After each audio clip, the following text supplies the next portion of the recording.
നമസ്കാരം. അഗ്നിഹോത്രി നിയോഗ നക്ഷത്ര ഫലങ്ങളിലേക്ക് സ്വാഗതം.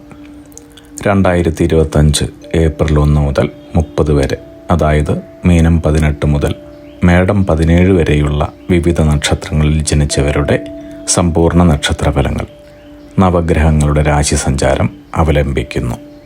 നാൽഫലങ്ങൾ പറയുന്നതിന് മുൻപായി രാശിയും നക്ഷത്രങ്ങളും തമ്മിലുള്ള ബന്ധം പരിശോധിക്കാം.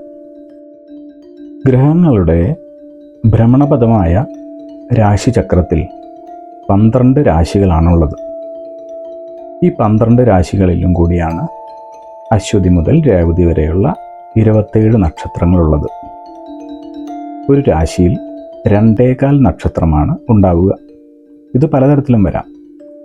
ചില നക്ഷത്രങ്ങളുടെ അരഭാഗവും മറ്റു ചില നക്ഷത്രങ്ങളുടെ മുക്കാലോ കാലോ ഭാഗങ്ങളുമായിരിക്കും ചിലപ്പോൾ ഒരു രാശിയിൽ ഉണ്ടാവുക. എന്നാൽ 18 നക്ഷത്രങ്ങൾ മാത്രം ഓരോ രാശിയിലും പൂർണ്ണമായി ഉണ്ടാവും. അതേതൊക്കെയാണ്? അശ്വതി, ഭരണി, രോഹിണി, തിരുവാതിര, പൂയം, ആയില്യം, മകം, പൂരം, അത്തം, ചോതി, അനിഴം, തൃക്കേട്ട, മൂലം, പൂരാടം, ഉത്രാടം, ചതയം, ഉത്രട്ടാതി, രേവതി എന്നീ നക്ഷത്രങ്ങളാണവ. ഉദാഹരണം പറഞ്ഞാൽ, ആദ്യത്തെ രാശിയായ മേടരാശിയിൽ അശ്വതി, ഭരണി എന്നിവയും കാർത്തികയുടെ കാൽഭാഗവുമാണ് ഉള്ളത്. അതുപോലെ അവസാനത്തെ രാശിയായ മീനത്തിൽ പൂരൊരുട്ടാതി കാലും കൂടാതെ ഉത്രട്ടാതിയും രേവതിയുമാണുള്ളത്.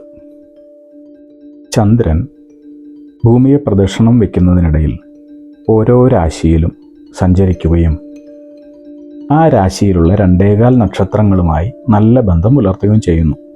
ഇതിനെയാണ് കൂറ് എന്ന് പറയുന്നത്. അങ്ങനെ 27 ദിവസങ്ങൾ കൊണ്ട് ചന്ദ്രൻ 12 രാശി പൂർത്തിയാക്കുന്നു. ഈ കാലയളവിനെയാണ് നക്ഷത്രമാസം എന്ന് പറയുന്നത്. ചുരുക്കി പറഞ്ഞാൽ, ചന്ദ്രൻ നിൽക്കുന്ന രാശിയെ ആണ് കൂറ് എന്ന് ജ്യോതിഷത്തിൽ പറഞ്ഞു വരുന്നത്. ഇപ്പോൾ നിങ്ങൾക്ക് മനസ്സിലായി കാണുമല്ലോ രാശി എന്താണ്, നക്ഷത്രങ്ങൾ എന്താണ്, രാശിയും ചന്ദ്രനും നക്ഷത്രങ്ങളും തമ്മിലുള്ള ബന്ധം എന്താണ്. ഇങ്ങനെ വളരെ വിശദമായി ഒരു സാധാരണക്കാരന് പോലും ജ്യോതിഷത്തിലെ കാര്യങ്ങൾ മനസ്സിലാക്കാനും തന്മൂലം അവനവൻ്റെ നാളുകളും കൂറുകളും രാശിയും മനസ്സിലാക്കി നമ്മുടെ ഭാവിയിൽ എന്താണ് നടക്കുക, എന്തൊക്കെ ചെയ്യാൻ പാടില്ല, എന്തൊക്കെ ചെയ്യാം, ഇതിനെക്കുറിച്ചൊക്കെ വളരെ വ്യക്തമായ ഒരു ധാരണ പുലർത്താൻ സാധിക്കും. ഇനി നമുക്ക് നക്ഷത്രഫലങ്ങളിലേക്ക് പോകാം. രേവതി നക്ഷത്രം. ഗൃഹനിർമ്മാണവുമായി ബന്ധപ്പെട്ട അനിശ്ചിതത്വങ്ങളെല്ലാം മാറി അത് പൂർത്തിയാക്കാനുള്ള അവസരം വന്നു ചേരുന്നു. സന്താനങ്ങളുടെ സ്നേഹപരിലാളനങ്ങളും കുടുംബാംഗങ്ങളുടെ കരുതലോടെയുള്ള പെരുമാറ്റത്തിനും അർഹനായിത്തീരുന്നു. എല്ലാ കാര്യങ്ങളും വളരെ സുതാര്യമായും ലളിതമായും ചെയ്തു തീർക്കുന്നു. തനിക്കെതിരെയുള്ള വിമർശനങ്ങളെ സമചിത്തതയോടെ സമീപിച്ച് ആശാവഹമായ തൻ്റെ കർമ്മരംഗങ്ങളിൽ സമൂലമായ മാറ്റങ്ങൾ വരുത്തുവാൻ സാധിക്കുന്നു. തങ്ങളെക്കുറിച്ചുള്ള മതിപ്പും ബഹുമാനവും സ്നേഹവും വർദ്ധിക്കുന്നത് മൂലം ജോലിസ്ഥലത്തുള്ള സഹപ്രവർത്തകരുടെയും മറ്റു മുതിർന്ന ആളുകളുടെയും പ്രശംസയ്ക്കുള്ള അവസരങ്ങൾ കാണുന്നു. തികച്ചും സംയമനത്തോടെയുള്ള പെരുമാറ്റം മറ്റുള്ളവർക്ക് മാതൃകയാവുന്നതാണ്. കുടുംബക്ഷേത്ര ദർശനം, ബന്ധുജനമിത്ര സന്ദർശനം തുടങ്ങിയവ നടത്തുന്നു. പ്രതിസന്ധികൾ തരണം ചെയ്യുന്ന മനോഭാവം കൈവരുന്നു.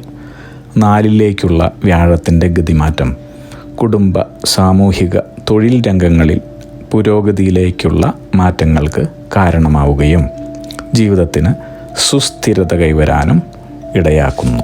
അഗ്നിഹോത്രി നിയോഗ പ്രവചനങ്ങളെക്കുറിച്ചും നിങ്ങളുടെ ജീവിത നിയോഗത്തെക്കുറിച്ചും അറിയുവാനായി ഞങ്ങളുടെ വെബ്സൈറ്റ് സന്ദർശിക്കൂ. യൂട്യൂബ് ചാനൽ കാണൂ, ലൈക്ക് ചെയ്യൂ, ഷെയർ ചെയ്യൂ, കമൻറ്റ് ചെയ്യൂ, സബ്സ്ക്രൈബ് ചെയ്യൂ.